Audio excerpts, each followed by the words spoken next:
Once upon a time, in a cozy village tucked away in the high, emerald mountains of Europe, lived a curious and energetic young man.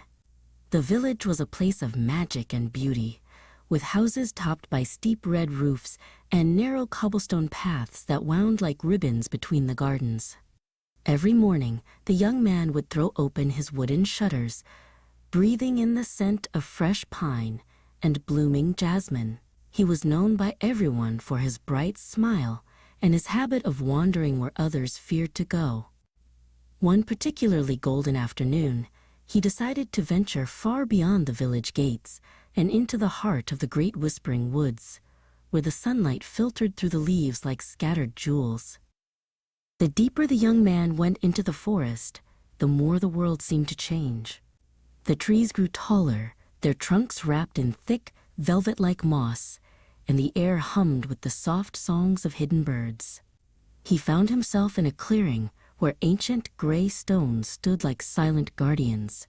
The ground was carpeted with tiny glowing wildflowers he had never seen before. Suddenly, he heard a rustling sound coming from behind a massive, moss-covered boulder. Holding his breath, he crept forward on his tiptoes, his heart thumping against his ribs with excitement. He peeked around the stone and saw something truly marvelous. Resting on a bed of soft ferns was a tiny forest sprite named Pip. Pip was a mischievous little creature with pointed ears and a vest made of woven grass. He was fast asleep, snoring softly as he clutched a small object to his chest. The young man watched in awe, but as he moved to get a better look, his boot snapped a dry twig. The sound was like a thunderclap in the quiet woods. Pip's eyes flew open, and seeing a human so close, he let out a squeak of terror. He scrambled to his feet and vanished into the dense undergrowth in a flash of green. In his frantic hurry to escape, Pip had dropped the object he was holding. It was a small, pointed cap made of deep crimson fabric.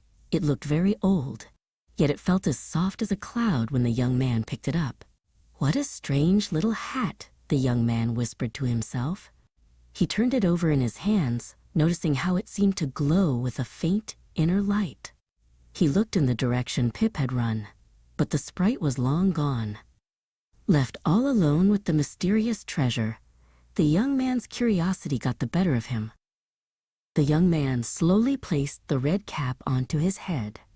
Suddenly, a strange tingle ran from the top of his head to the tips of his toes. He looked down at his hands, but they were gone. He looked into a nearby crystal-clear stream and gasped. His reflection was not there. Only the smooth pebbles at the bottom of the brook were visible. He had become completely invisible, as if he were made of air and moonlight. "I'm a ghost. No one can see me," he shouted, dancing a little jig. He realized he could go anywhere and do anything without anyone ever knowing. With his heart racing, the invisible young man hurried back to the village market. He wanted to test his new power. He spotted Alara, the village merchant, busy arranging a display of smoked sausages. She was laughing and chatting with a customer, distracted by the bustle of the afternoon. The young man reached out a shimmering hand and silently unhooked a long string of sausages. Alara blinked in confusion as she saw the sausages rise into the air and float away all by themselves. The young man stifled a giggle, hiding behind a wooden pillar with his stolen prize. Emboldened by his success, the young man headed toward the bakery. The smell of cinnamon and warm yeast filled the air. Bram the baker was emerging from the shop, balancing a massive wooden tray piled high with golden loaves of bread. He was walking carefully, trying not to drop a single crumb. The young man couldn't resist. He darted forward and stuck out his invisible foot. Bram stumbled, his eyes widening as he wobbled precariously. While the baker struggled to stay upright, the young man snatched a large, sugar-dusted bun right off the tray and vanished into the shadows, feeling very clever indeed. The young man spent the rest of the day playing mean tricks and taking things that weren't his. However, as evening fell, he decided to take a shortcut through a garden filled with wild, thorny roses. In his haste and arrogance, he didn't notice a sharp, jagged branch reaching out like a claw. Rip! The sound made his heart sink. A large thorn had caught the side of his precious red cap, tearing a jagged hole right through the fabric. He pulled it away quickly, but the damage was done. His secret weapon was no longer perfect. Fearing that the hole might break the magic, the young man rushed home to his small cottage. He searched his sewing basket, but he had no red thread or red fabric. All he could find was a scrap of bright neon green cloth left over from an old tunic. "It doesn't matter," he muttered. "I'll be invisible anyway. No one will see the color." He hurriedly sewed the green patch over the hole using clumsy, uneven stitches. The bright green square stood out sharply against the deep crimson of the cap, but the young man just shrugged and put the cap back on, satisfied with his work. The next morning, the young man returned to the village, certain that he was still perfectly hidden. He walked right into the center of the square, puffing out his chest.